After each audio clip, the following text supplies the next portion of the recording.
Over the past month or two, my partner Elena Tampone and I have been extensively researching the topic of drug use in teens and ways to prevent drug use in teens. This issue is something we found to be extremely important to research, as it is an issue that has been gaining popularity in not only media, but as well as schools over the past couple years or so. We've met with many leading industry professionals, as well as students who have firsthand experience or have witnessed firsthand the effects of this issue, all to help further our research on the topic. For the project, we primarily focused on marijuana and opiates as drugs and only lightly researched the effects of alcohol and tobacco products in teens. We did this because throughout our research we learned that marijuana and opiates are the ones that have the most harmful effects on teens. Throughout this talk, we hope to not only educate you on the issue, but also raise awareness on the issue so you too can help us combat the issue of teens falling victim to drug use. Hello, my name is Elena Tampone, and I'm the other half in this action research project. My partner and I would like to give you some facts and statistics about drug usage, and that is what I'm going to do here today. So, drug usage amongst teens is the issue that is every day, unfortunately, becoming more and more of an issue. And as this issue grows, so does the research on how to both prevent it as well as seize drug usage in teens.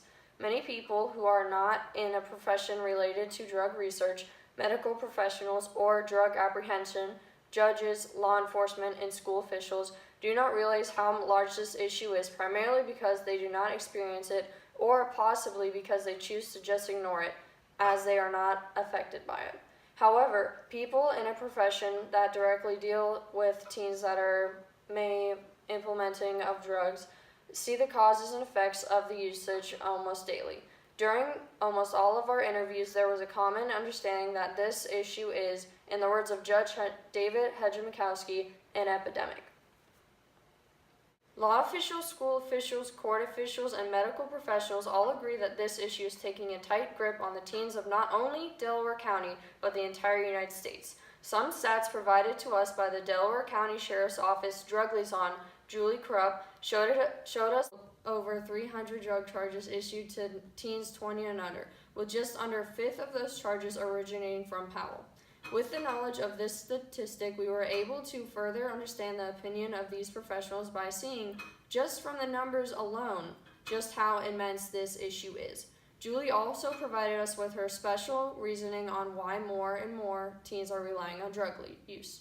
Teens in general are placed under immense amounts of stress and search for the reasoning of why they have to succeed in life. And I feel like that is a very, very tough thing to grasp onto. In the article, Teen Drug Abuse, Help Your Teen Avoid Drugs, the doctors at the Mayo Clinic believe that quite possibly the only positive that comes from teens using drugs illegally is social acceptance. This possible positive effect, if you can even call it that, goes directly against the professional's conclusion that teen drug use is an epidemic. Teens forego all the negative effects just to be accepted in social situations in which oftentimes are using drugs. Dr. Hampton, who contributed to his expertise in the clinic's article, states that teens are more likely to perceive the social benefits of drug use, such as being accepted among peers or feeling more social, than they are actually to evaluate the negative effects. Adria and I have been students at Liberty for 4 years now, and teens for very much longer, and we unfortunately know some teens that have fallen victim to the drug usage epidemic. All of these students, while none wanted to be named, held a common belief. If I am using them safely and with a purpose, then why would I consider them bad? The reason we chose to research this topic is largely due to the fact that there are no positive effects, and this issue must be seized. And along with the help of some innovative leaders in our subject area, we plan to do just that. For the action portion of this project, my partner Adria and I have decided we will raise money for our local DARE program, as they accept donations through their website.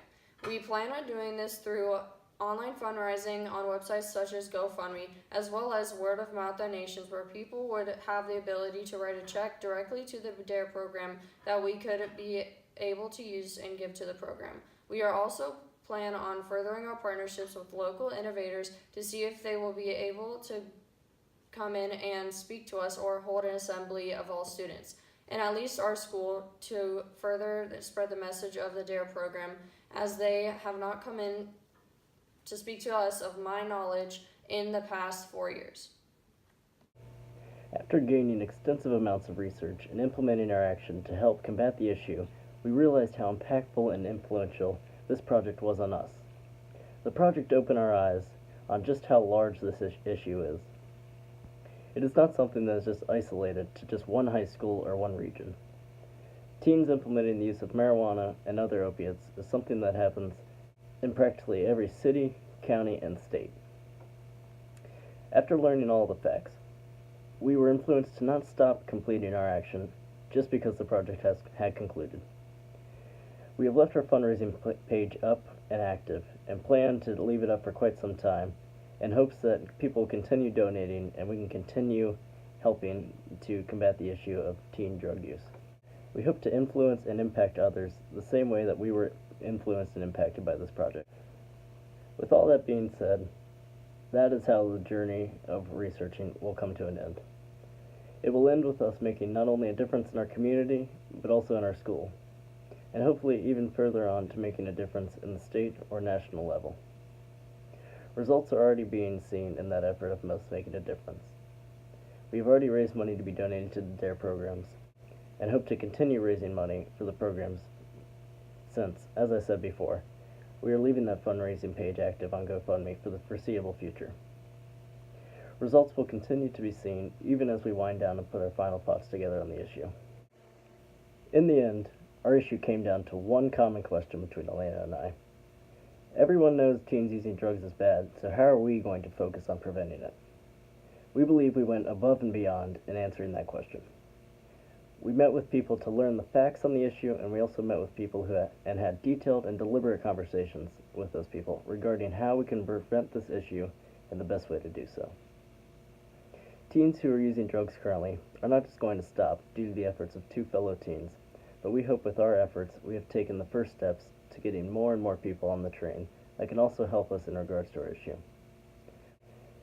We hope to be the first drop of water that creates an endless ripple of change for our issue.